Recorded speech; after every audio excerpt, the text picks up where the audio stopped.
नमस्कार मंडळी, स्वागत आहे तुमचं मराठी यूट्यूब चॅनलमध्ये। स्वामींच्या कृपेने तुमचा दिवस आनंदात जाऊ हीच मी स्वामींच्या चरणी प्रार्थना करते आणि आजच्या नवीन व्हिडिओला सुरुवात करूया।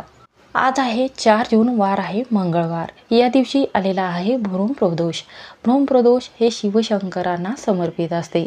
प्रत्येक महिन्यामध्ये शुक्ल पक्षातील आणि कृष्ण पक्षातील जे प्रदोष आहे ते महिन्यामध्ये 2 प्रदोष येत असतात आणि त्रयोदशी तिथीला शुक्ल पक्षामध्ये प्रदोष व्रत केले जाते। आणि आज मंगळवार आहे। या दिवशी आलेला भ्रूणप्रदोष जे आहे याला अत्यंत महत्त्वाचं स्थान दिलेलं आहे आणि आपल्या शास्त्रामध्ये हे जे दिवस आहे याला अत्यंत महत्त्व दिलेलं आहे। आणि या दिवशी जर तुम्ही गणपती बाप्पाला तुमच्या मुलासाठी काही वस्तू अर्पण केल्या किंवा शिवलिंगाला तुम्ही ही जर वस्तू अर्पण केली तर तुमच्या मुलाची भरभरून प्रगती होत असते, त्याचे संकट दूर होत असतात। आपल्या हिंदू धर्मामध्ये प्रदोष व्रत अत्यंत महत्त्वाचे मानले जाते। दर महिन्यामध्ये 2 प्रदोष व्रत येत असतात। या दिवशी महादेव आणि पार्वती माताची पूजा केली जाते। या दिवशी मंगळवारच्या दिवशी भ्रूणप्रदोष आल्याने ज्यांच्या कुंडलीमध्ये मंगळ दोष आहे त्यांना मंगळ दोष कमी करण्यासाठी किंवा तुमच्या लग्न कार्यामध्ये बाधा निर्माण होत असेल, भरपूर समस्या आणि अडचणी तुम्हाला जे तुमच्या जीवनामध्ये येत असेल तर पहा, ज्या दिवशी भ्रूणप्रदोष येत असते किंवा प्रदोष व्रत येत असते त्या दिवशी शिवशंकर जे आहे ते जागृत अवस्थेमध्ये आपल्या पृथ्वी तलावर येत असतात। तर पहा, जी पूजा आहे प्रदोष काळामधील ती पूजा कोणत्या वेळेत तुम्हाला करायची आहे। तर पहा, जी प्रदोष काळ आहे तो 5:30 वाजता सुरू होतो। तर या वेळेत तुम्हाला ही पूजा आहे ही 5:30 वाजता पूजा प्रदोष काळातील करायची आहे। आणि प्रदोष काळामध्ये शिवलिंगावर बेलपत्र अर्पण करून महादेवाची विधिवत पूजा केली जाते आणि ओम नमः शिवाय या मंत्राचा जप केला जातो आणि यानंतर आरती केली जाते। आणि महादेव शिवशंकरांना आपण कोणतीही इच्छा आपण व्यक्त करत असतो ती लगेचच रात्रीतून पूर्ण होत असते। जर आपण मनाभावातून शिवशंकराची अशा पद्धतीने जर पूजा केली तर नक्कीच भोलेनाथ आपल्यावर प्रसन्न होत असतात।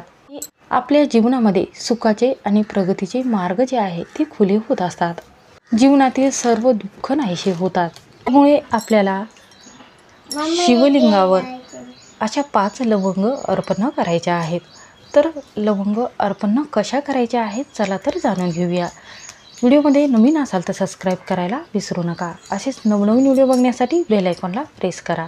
जेव्हा मी नवीन व्हिडिओ अपलोड करेन त्याचं नोटिफिकेशन सर्वात अगोदर तुम्हाला भेटेल आणि तुम्ही एक पण व्हिडिओ मिस करणार नाही। तर पहा, आपल्याला जेव्हा आपण शिव मंदिरात जात आहात त्यावेळी कलश भरून घ्यायचा आहे। तर पहा, प्रदोष काळामध्ये जे महादेव आहे जे जागृत अवस्थेत असतात, आपल्याला शुभ आशीर्वाद देण्याकरिता आपण काही उपाय करत असतो तर उपायाचं आपल्याला शुभ प्राप्ती मिळत असते।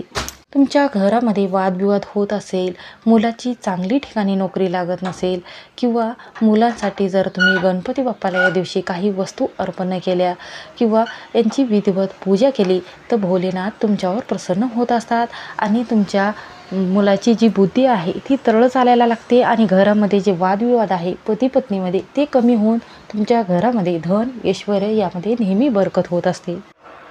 तर पहा, सर्वात प्रथम तुम्हाला एक प्लेट घ्यायची आहे। प्लेटमध्ये तुम्हाला मोहरीचं तेल घ्यायचं आहे आणि त्यामध्ये 5 लवंग तुम्हाला इथे घ्यायचे आहेत। आणि पहा, हा जे मोहरीचं तेल तुम्ही घेतलेलं आहे यामध्ये जे आपण लवंग घेतलेले आहेत, ज्याला फूल आहे त्या लवंग यामध्ये जे त्याचा अर्क आहे त्याचा अर्क त्या लवंगाचा त्या तेलामध्ये उतरायला हवा। अशा पद्धतीने तुम्हाला 15 ते 20 मिनिटं अशाच ठेवायच्या आहेत। आणि त्यानंतर तुम्हाला शिवमंदिरात जायचं आहे। शिवमंदिरात गेल्यानंतर पूजेसाठी ज्या काही वस्तू आहेत जसे की धोत्रेचं फूल आहे, फळ आहे, भस्म आहे, पंचामृत आहे, हे सर्व वस्तू घेऊन तुम्हाला शिवमंदिरात जायचं आहे। शिवमंदिरात गेल्यानंतर सर्वात प्रथम एक तुम्हाला जल शुद्ध पाणी भरून घ्यायचं आहे। जे पिण्याचं पाणी आपण वापरत असतो तर ते शुद्ध पाणी तुम्हाला इथे घ्यायचं आहे।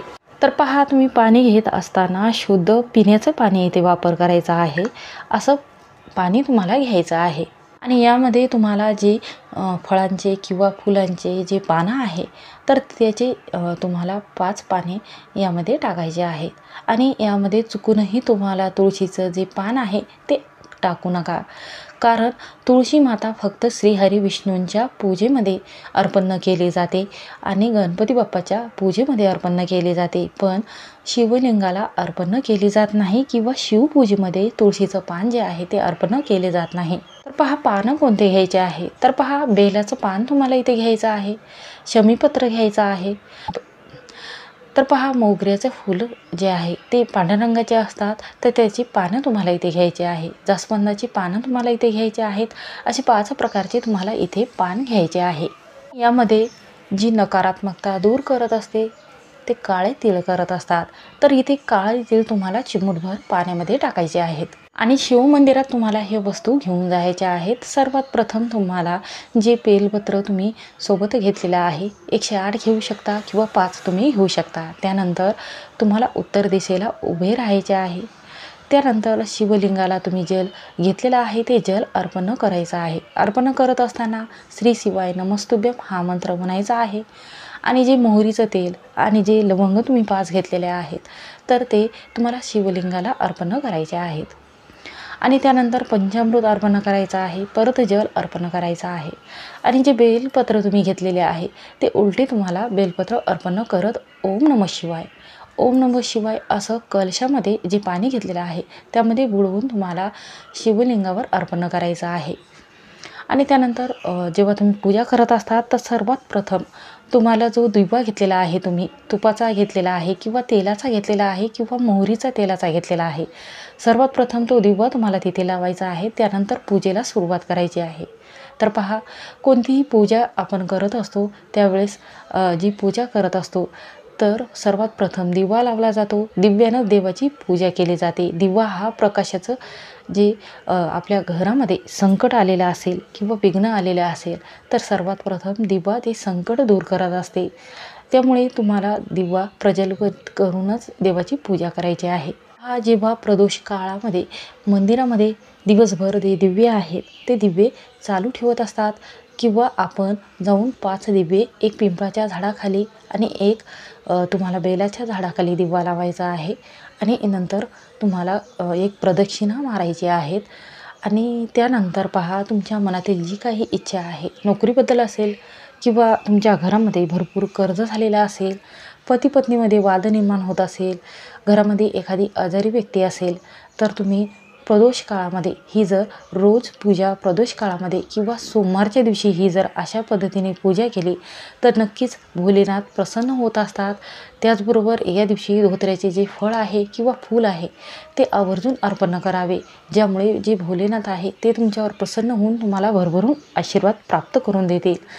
शिवमंदिरात जाऊन आवर्जून करावा, ज्यामुळे भोलेनाथ जे आहे ते तुम्हाला भरभरून आशीर्वाद देतील आणि तुमच्या घरामध्ये जे वातावरण आहे ते संपूर्णपणे शुद्ध होईल आणि घरामध्ये कधीही वाद होणार नाही, घरामध्ये प्रसन्नता वाढायला लागेल.